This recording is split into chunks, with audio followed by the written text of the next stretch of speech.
අපි අද කතා කරමු cold භාවිතය පිළිබඳ. cold ඉංග්‍රීසි භාෂාවේ ඉතා සුවිශේෂී මාතෘකාවක් විදිහට සැලකෙන කතාවේදී කතාව හරියදී බොහොම ඉතාම ප්‍රයෝජනවත් වෙන වාක්‍ය රටාවක් තමයි cold කියලා කියන්නේ. මෙන්න මේ ආකාරයට ඔබ මේ දකින ආකාරයට I know a girl called Tanya. මම ටානියා කියලා girl කෙනෙක්ව දන්නවා.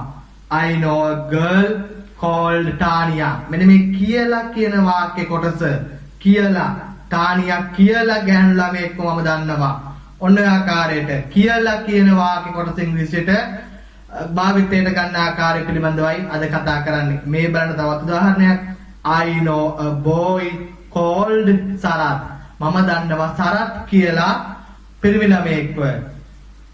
She knows a person called Saman. ඔහු සමන් කියලා කෙනෙක්ව දන්නවා.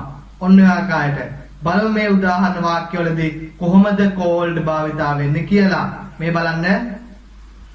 I know a girl called Tanya.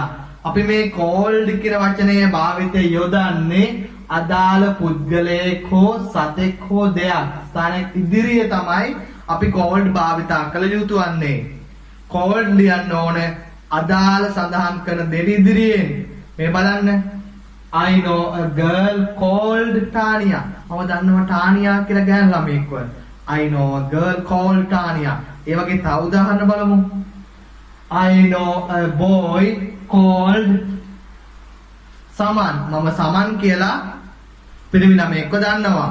ඔය ආකාර මේ බලන්න තවත් උදාහරණ.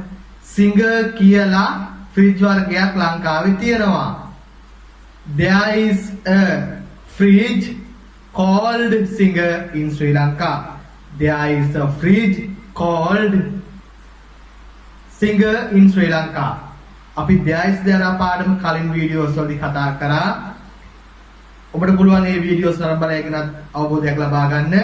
ඒ වගේම cold භාවිතා කරද්දී ඔබ මතක තබා ගත යුතු දේ වන්නේ cold වල past participle අවස්ථාව එහෙම නැත්නම් අතීත අවස්ථාව අතීත කෘදන්ත අවස්ථාව හෝ අතීත අවස්ථාව විශේෂයෙන් past tense ගන්න කියමු.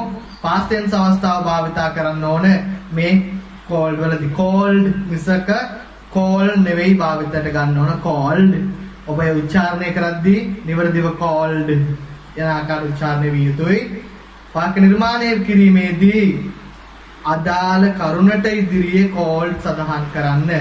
අදාළ කරුණට ඉදිරියේ cold සඳහන් කරන්න. මේ බලන්න මේ උදාහරණ එකක් තේරුම් ගන්න. ඊට පස්සේ ඔබට මේ වෙන උදාහරණ තවත් නිර්මාණය කරගන්න බොහොම පහසුයි. I know a girl called Tanya. මම ටානියා කියලා girl කෙනෙක්ව දන්නවා.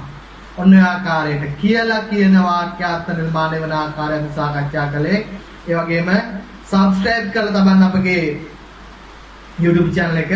එවිට bell icon එකත් all කරලා තැබීමෙන් පසුව ඔයාලට පුළුවන් අලුත්ම වීඩියෝ අපේ ඔබට සපයන අලුත් වීඩියෝ ඔබට ලබා ගන්න.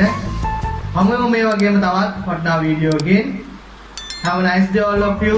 Thanks for watching.